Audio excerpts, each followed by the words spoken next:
नेपाल में फंसे भारतीय लोगों का मामला, मंत्री नीमूबेन भंबानिया का बयान। केंद्र सरकार नेपाल सरकार के संपर्क में है। मोदी जी ने खुद इस मामले पर जानकारी मांगी है। एम्बेसी भारतीयों को वापस लाने के लिए काम कर रही है। गुजरात सरकार ने हेल्पलाइन नंबरों की घोषणा की है। भावनगर लट्ठा घाट पर बयान, नीमूबेन भंबानिया भावनगर से एमपी हैं। यह घटना मिलावटी शराब के कारण हुई। प्रभावित लोगों के लिए खास इंजेक्शन की जरूरत थी। महाराष्ट्र से 100 खास तरह के इंजेक्शन मंगवाए गए। गृह मंत्री हर्ष संघवी ने तुरंत एक टास्क फोर्स बनाई। आरोपियों के खिलाफ सख्त कानून के तहत कार्रवाई की जाएगी। रिपोर्टर राहुल राजपूत। ભારતીયો પણ ત્યાં હતા, તમે પણ હેલ્પલાઇન નંબર જાહેર કર્યો છે, સરકારે પણ કર્યો છે. અત્યાર સુધી કેટલાકનો સંપર્ક થયો છે, સરકાર કેટલી પ્રયત્નશીલ છે? નેપાળમાં જે ઘટના ઘટી છે એને લઈને અસરગ્રસ્તો માટે માનનીય વડાપ્રધાન શ્રી નરેન્દ્રભાઈ મોદીએ સંવેદના વ્યક્ત કરી છે. ફ્લેશ ફ્લડને કારણે ખૂબ નુકસાન થયું છે. મોદી સાહેબે હંમેશા પડોશી દેશોને દુઃખદ ઘટનામાં હંમેશા એમની પડખે ઊભા રહ્યા છે. અસરગ્રસ્તો માટે રાહત કામગીરી અને સામગ્રી, જરૂરિયાત પ્રમાણેની સામગ્રી પણ મોકલી છે, દવાઓ પણ મોકલી છે. ભારત સરકારે એમ્બેસી દ્વારા હેલ્પલાઇન પણ જારી કરી છે અને બચાવ કાર્ય માટે પણ ભારત સરકારને જે પણ મદદ જોઈએ તે મદદ કરવા માટે સરકારે જરૂરી સામગ્રી મોકલી છે.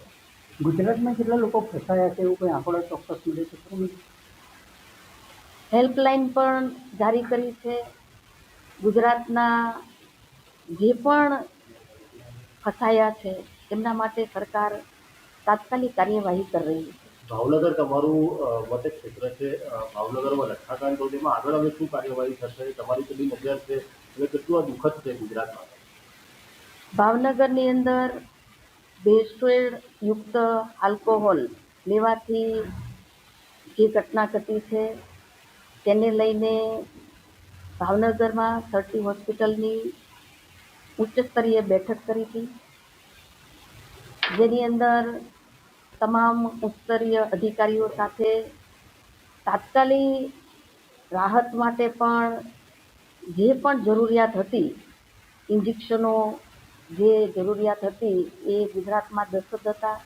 એને લઈને મહારાષ્ટ્રની અંદર સંપર્ક કરી અને અસરગ્રસ્તો માટે જે ઇન્જેક્શનોની જરૂર હતી એ પણ 100 જેટલા તાત્કાલિક મેળવવામાં આવ્યા હતા. ડેપ્યુટી સીએમ હર્ષભાઈ સંઘવી દ્વારા તરત એરપોર્ટ પર તે સ્ટેટ મોનિટરિંગ સેલની રચના કરી હતી. ઉચ્ચ સ્તરે તપાસ પણ ચાલી રહી છે અને જે પણ અસરગ્રસ્તો હતા એમને તાત્કાલિક સારવાર મળવાથી એમની જિંદગી બચાવી શક્યા છીએ અને આવનાર સમયમાં સરકાર દ્વારા જે પણ કડક કાયદા પ્રમાણે પગલાં લેવામાં આવશે. ગુજરાત